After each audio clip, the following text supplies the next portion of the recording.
I think the most interesting thing is just an opportunity to see who she is. Bill, it's like, all this has sort of been managed for the last 8 or 9 or 10 weeks in the campaign. Mm-hmm. And, she was sort of thrust into the national spotlight, international, and no one really got a sense of who she is.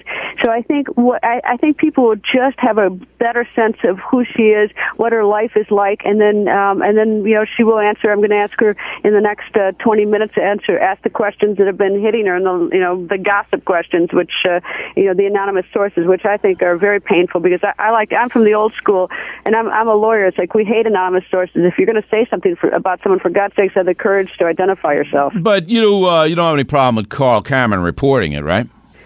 Actually, I would not have reported gossip annonously. This is not a whistleblower. It's not gossip, though. It's not gossip. Wait. If you look, wait. You're a lawyer. I'm a journalist. So let's walk through it. Carl Cameron's our chief political. I'm actually both.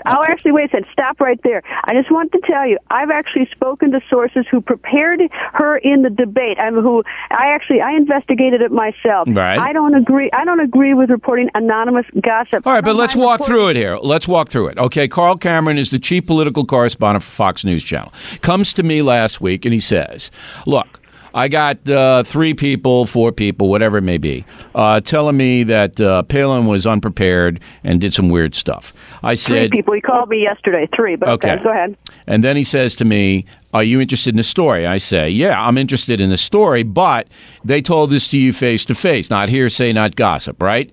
He says, yes. I said, they're primary sources. They were interacting with her. They're not taking it from somebody else, right? Yes. I said, okay, you can't say who they are, right? They want an anonymity. He says, yes. I said, all right, let's put it on and we'll give Palin the opportunity to rebut, or anybody who wants to throw up there. He comes on, he makes it clear that what the accusations were. I make it clear I'm skeptical, think they're classless, don't think it's right, and the report goes down. Then everybody, of course, picks it up, and then there's further reporting in Newsweek and other things that these people, I guess they had gone there independently.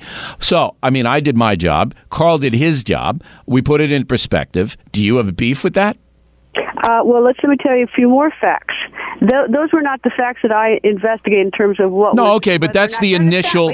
That's the initial stuff. You asked me. Let me answer. Okay, so my investigation was something different. That's the first thing. The second thing, and something you may not know, is that yesterday I'm sitting in my hotel room in Alaska, where we have no heat or hot water, I might add, but it's still a lot better than most of the people in the world. Carl Cameron calls me. Yeah. And he says, you know what? He says, I messed up on this one. It didn't come across the way he intended to report it. So, what he intended to report was that there was sniping within the campaign. What he didn't want to do is sort of be reporting anonymous gossip. He said upon reflection that it didn't, that this was not something I don't think he would have liked to report in the manner that he did. Okay, so and that's it. Look, if Carl thinks he could have done a better job, fine. But it wasn't gossip. It was primary source stuff. No, it wasn't gossip. Gossip. It isn't gossip. It's people. No, that's where you're off the rails. No, it's not gossip. It isn't gossip. Gossip is when you hear something that you don't know. Look, if the person's in the room, Greta, they may have terrible motives and they may be lying. You know what? I talked to a person in the room who was there the whole time, who called me, who's a McCain person, not a Palin person. And I don't want to be in a position of being an apologist for Governor Palin, but I will tell you that is not what I heard. Okay, then they're liars. Then they're liars. There's a difference between gossip and lying. Maybe Carls are liars. Gossip is when you. No, that's what I'm saying. When you say something about someone and you don't have the courage to say who you are. This is not a whistleblower. This is not when you talk about journalism. We're not peddlers in trash. We do whistleblowers because when there's government malfeasance or Watergate or something else, not just to spread rumors from the schoolyard. It isn't rumors. Look, I have never. You know me. I love you. I have never disagreed. I love you more than you love me. Oh, all right, I have never disagreed with you more. This isn't rumor. It's not gossip. It may be a lie. It may be. I wouldn't report it. And I agree with you. It probably is an exaggeration and a lie because these people, for whatever reason, have an axe to grind. But it's not rumor and it's not gossip. It's a person who is there. No, wait a second. I don't know that to be true, but I'll tell you one thing. Unless I could get the name of the person, I wouldn't do that. Maybe you would. You say you're a journalist. I'm a journalist. I'm a lawyer. I don't want to peddle in schoolyard trash anonymously. If someone comes up to me... All right, then if you're not going to use an anonymous source, I give you credit for that. I give you credit.